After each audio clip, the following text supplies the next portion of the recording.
Model auxiliary verb. अब तक हम लोगों ने मॉडल ऑक्सिलरी वर्ब में 9 वर्ब के बारे में देख चुके हैं, उसके प्रयोग को देखे हैं, यूजेस को देखे हैं। अब यहां से हम लोग नेक्स्ट मॉडल के बारे में देखते हैं।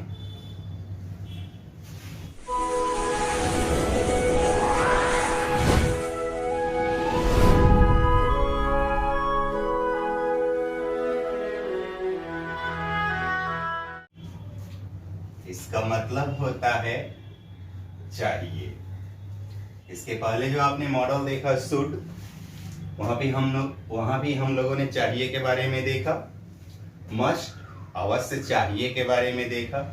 यहाँ जो हम देख रहे हैं और टू, इसका भी मतलब होता है चाहिए। यूजेस कैसे करते हैं, लुक हियर। प्रेजेंट टाइम में किसी सब्जेक्ट की यानी व्यक्ति, वस्तु, स्थान या जानवर की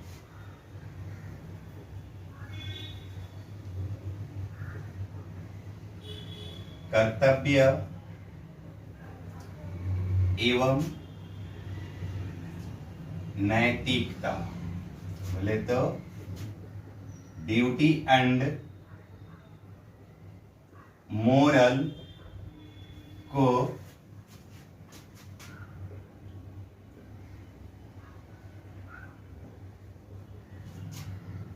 दर्शाने के लिए।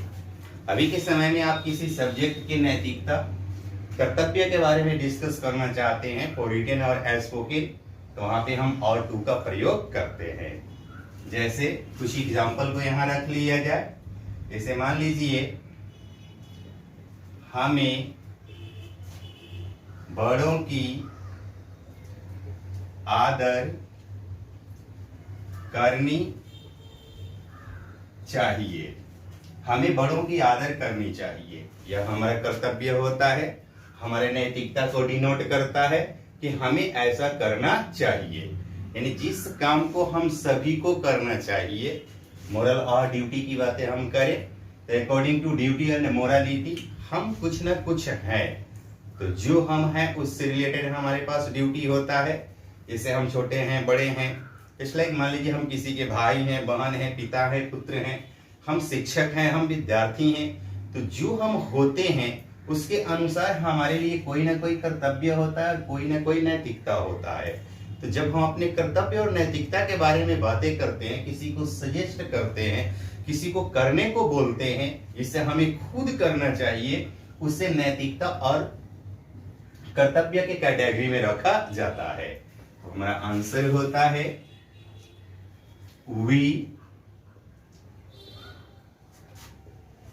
ought to respect the elders। जैसे तुम्हें शिक्षकों की कहना मानना चाहिए। हालांकि आपको बोला गया है आप करें, लेकिन ये एक ऐसा स्टेटमेंट है, एक्शन है, एक्टिविटी जो हम सभी को करना चाहिए। तो ये सभी एक्टिविटियां जो हमें करना चाहिए वह नैतिकता और कर्तव्य कहलाता है। और यहां हम और टू का प्रयोग करते हैं। So you ought to obey the teachers इत्यादि। अब यहाँ आप एक पॉइंट नोट में देखेंगे कि क्या हम यहाँ शुड का प्रयोग कर सकते हैं या नहीं। क्योंकि चाहिए के सेंस में जो है हम शुड का भी प्रयोग करते हैं, मस्ट का भी प्रयोग करते हैं। तो इतना तो आप कंफर्म है कि जब अवश्य चाहिए तो वहां मस्ट का प्रयोग करेंगे, वो हमारा कर्तव्य हो, सलाह हो, निर्देश हो, चेतावनी हो, अगर वह अति आवश्यक है, जोरदार है, तो वहां हम मस्ट का प्रयोग करते हैं। लेकिन नॉर्मली यहाँ देखा जाए कि अभी इसके पहले हम लोगों ने शुड का प्रयोग किया था सेम सेंस के लिए, ठीक उसी तरीका से हम यहाँ और टू का प्रयोग कर रहे हैं सेम चाहिए वर्ड के लिए। तो क्या यहाँ पे शुड का प्रयोग किया जाता है या नहीं। तो नोट पॉइंट को देखते हैं हम यहाँ पे। यहाँ और टू के बदले शुड का प्रयोग भी होता है, परंतु ought to ज्यादा प्रभावी, इम्प्रेसिव होता है। आप चाहें तो यहां शुड का भी प्रयोग कर सकते हैं, गलत तो नहीं है, लेकिन ought to का प्रयोग करें तो ज्यादा सुटेबल होता है। कहने का मतलब ये हुआ जो हमें बड़ों की आदर करनी चाहिए। आप ऐसे भी इसे बना सकते हैं, H we should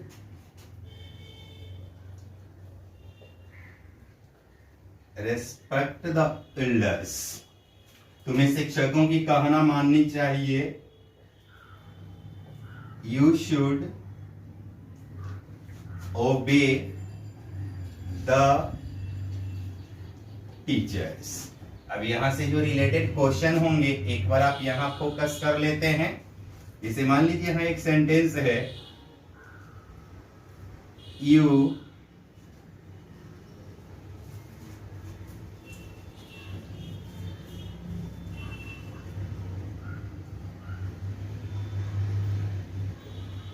be honest. You be honest. Option मिलते हैं आपको, should do may. Answer select करेंगे आप। यहां आपको ईमानदार होना चाहिए, मतलब यहां पे शुड का प्रयोग है, आप शुड को सेलेक्ट करेंगे। मान लीजिए आपको ऑप्शन मिलता है डू, डीड, ought to। तो इस कंडीशन के लिए आप ought to का प्रयोग कर सकते हैं। मान लीजिए ऑप्शन होता है आपका शुड, ought to और मे। तो आप यहां देख रहे हैं कि शुड और ought to डबल ऑप्शन है हमारे पास। तो जहां से कर्तव्य का बोध होता हो या नैतिकता का बोध होता हो और दोनों टर्म आपके पास हो, शुड और ought to, तो आप तो दोनों में से किसी को भी सिलेक्ट करेंगे तो आपका आंसर हो जाएगा। लेकिन इस परिस्थिति में बेहतर है कि आप ought to का प्रयोग करें। कोई डाउट यहां तक? चलिए, तो अब तक हम लोगों ने 1 to 10 मॉडल के यूज एंड फंक्शन के बारे में देखा कि किस सिचुएशन में, परिस्थिति में जो है हम कैन का प्रयोग करते हैं, मे का प्रयोग करते हैं, कब जो है ना कुड और माइट का प्रयोग करेंगे। शैल विल के यूजेस हो गए जो हम लोग टेंस में देख चुके हैं। शुड का प्रयोग देखा हमने, मस्ट का प्रयोग देखा और ought to का प्रयोग देखा। अब लास्ट मॉडल होता है जो इसके बाद हम लोग देखते हैं इस आज ही के क्लास में। तो इसे राइट डाउन, आगे हम लोग देख लें।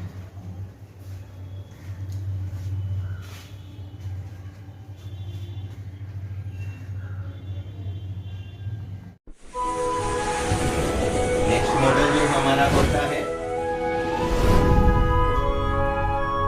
यह हुआ यूज टू। इसको देखते हैं, पास्ट टाइम में किसी सब्जेक्ट की अस्थाई और केवल अस्थाई कर्ज एवं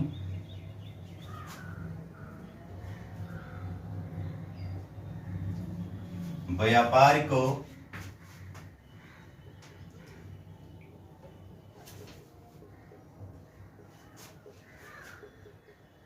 दर्शाने के लिए फर्स्ट टाइम में किसी सब्जेक्ट के द्वारा किया गया वे कोई भी काम जो हर स्थिति में हुआ करता था, यानी कि उसकी हेल्पलेस थी, हैबिट थी या जो भी था, जिसे वो किसी भी परिस्थिति में किया करता था।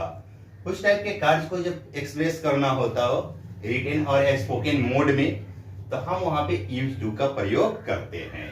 कैसे, यहां देखेंगे। जैसे मान लीजिए राम वहां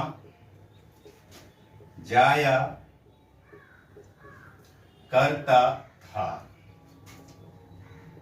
Ram used to go there। हम लोग मैच खेला नहीं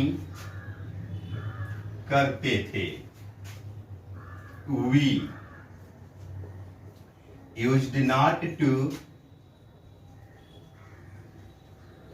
play the मैच।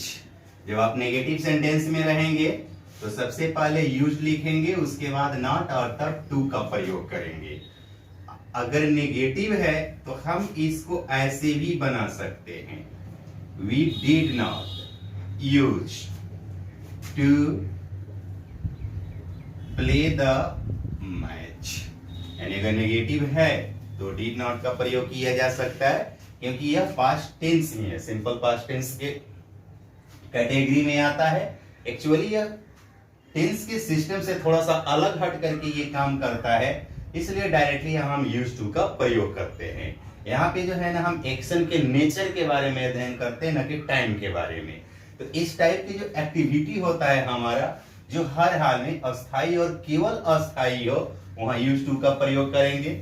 जब सेंटेंस नेगेटिव हो तो हम यहाँ डिड का प्रयोग कर सकते हैं। इन इंट्रोगेटिव सेंटेंस आल्सो, अगर हमारा एग्जांपल इंट्रोगेटिव सेंटेंस का हो तब, जैसे मान लीजिए क्या सीता यहां आया करती थी। क्या, आप लिखते हैं used Sita to come here. सबसे पहले हम यूज लिखेंगे और सब्जेक्ट के बाद टू का प्रयोग करेंगे। अब इन चीजों को आप ऐसे समझ लीजिए कि टू का प्रयोग हमेशा जो है ना V1 के पहले किया जाता है। यूज के साथ जो है ना फुल इंफिनिटिव वर्ब का प्रयोग करते हैं, टू प्लस V1 का प्रयोग करते हैं। इसलिए हम इस मॉडल को यूज टू के नाम से ही जानते हैं, ताकि आप मिस ना कर पाए कि इसके बाद जो वर्ब होते हैं उसके पहले टू का प्रयोग होता है। जैसे कि एक एग्जांपल हमने शुरू में ही हम लोगों ने डिटेल्स में देखा है कि मॉडल्स के बाद जो होता है हमेशा V1 का प्रयोग होता है। लेकिन दो मॉडल यहाँ पे ऐसे हैं, ऑट है और यूज्ड है, जिसके साथ 2 प्लस V1 का प्रयोग होता है। तो हम 2 प्लस V1 ना कह के इन दोनों मॉडल्स को जो है ना ऑट और यूज टू के नाम से ही पुकारे, ताकि मिस ना कर पाए कि इसके बाद वाला जो वर्ब होगा उसके पहले टू का प्रयोग होगा। So answer is here. जब आप इंट्रोगेटिव सेंटेंस में हैं तो यूज का प्रयोग according to rule of model के अनुसार सब्जेक्ट के पहले कर लेंगे। क्योंकि इंट्रोगेटिव है तो हम इसको ऐसे भी बना सकते हैं, did Sita use to come here. यहां तक कोई प्रॉब्लम? अब इन चीजों को आप यहां देखते हैं, कुछ पॉइंट को आप नोट में देख लीजिए। यहां सेंटेंस है कि राम वहां जाया करता था। राम वहां जाया करता था, इसको आप ऐसे लिख लीजिए, राम वहां जाता था। हालांकि दोनों सिंपल पास्ट टेंस हुआ, दोनों सेंटेंस में सेम बात को बोला गया, लेकिन कुछ डिफरेंस यहां दिखता है आपको। राम वहां जाया करता था, यानी यह एक ऐसी क्रिया है जो अस्थाई और केवल अस्थाई है, और ये अस्थाई भी हो सकता है और अस्थाई भी हो सकता है। तो जब अस्थाई और केवल अस्थाई का बोध होता हो तो हम वहां यूज टू के प्रयोग करेंगे, Ram use to go there. और जब दोनों सेंस ले सकता है तो डायरेक्टली सिंपल पास्ट टेंस का प्रयोग कर लेते हैं, राम वेंट देयर। अब कब यूज टू का प्रयोग करना है, कब सिंपल पास्ट टेंस का प्रयोग करना है, यहां तक आप कंफर्म हो लेते हैं। ओके, नेक्स्ट होता है यहां पे राम वहां जाया करता है। अब ए और बी में डिफरेंस को बताएंगे। अब राम वहां जाया करता था, राम वहां जाया करता है। तो जाया करता था पास्ट टाइम हुआ, राम वहां जाया करता है ये प्रेजेंट टाइम हुआ। लेकिन मॉडल का यूज टू का प्रयोग जो है ना हमें पास्ट टाइम में करना हो, यूज टू का प्रयोग पास्ट टाइम में होता है, तो हम यहाँ यूज टू का प्रयोग नहीं करेंगे। जैसे मान लीजिए राम वहां जाया करता है, कहने का मतलब हो गया राम वहां जाता है। इट मीन्स राम अभी भी वहां जाता है। राम वहां जाया करता है मतलब राम अभी भी वहां जाता है। तो प्रेजेंट टाइम की वे सभी क्रियाएं जो अभी भी होती है उसे सिंपल प्रेजेंट टेंस से हम दर्शाते हैं। तो अगर आप प्रेजेंट टाइम में हैं तो इन दोनों को एक तरीका से प्रेजेंट करेंगे, राम गोज देयर इत्यादि।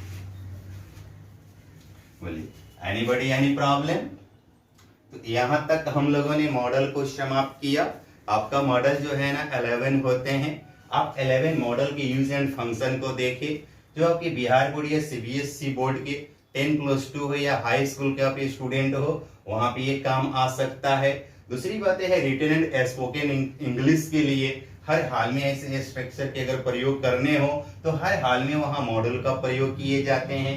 अदरवाइज जब किसी जनरल कंपटीशन की तैयारी कर रहे हैं तो उसके लिए भी आप क्वेश्चन को यहां से सॉल्व कर सकते हैं। अब इससे रिलेटेड जो भी क्वेश्चन आपके होंगे, यानी जिस भी पब्लिकेशन का आप ग्रामर का बुक रखे हैं, आप उस बुक को देखिएगा। उससे रिलेटेड मॉडल जितना भी उसमें मॉडल होगा उसको सावधानी पूर्वक अध्ययन कर लीजिए और उसके बाद भी एक्सरसाइजेस दिए गए हैं उसका प्रैक्टिस करेंगे, आपकी सारी प्रॉब्लम सॉल्व हो जाएगी। अगर ट्रांसलेशन बुक है आपके पास तो वहां से मॉडल के यूजेज को देखेंगे, जहां can, may, should, ought to, use to और आपका मस्ट के प्रयोग जो है ना how to use in translation बताए गए होंगे, जहां से आप ट्रांसलेशन की एक्सरसाइजेस का भी प्रैक्टिस कर लीजिए। तो कंप्लीटली आपका मॉडल जो है ना हमेशा हमेशा के लिए कंप्लीट हो जाता है। बस इतना याद रखेंगे कि रिवीजन और प्रैक्टिस दो प्रक्रियाओं को अगर आप नियमित रूप से जारी रखते हैं तो आपकी सारी problem day by day solve हो सकता है। Okay, write down.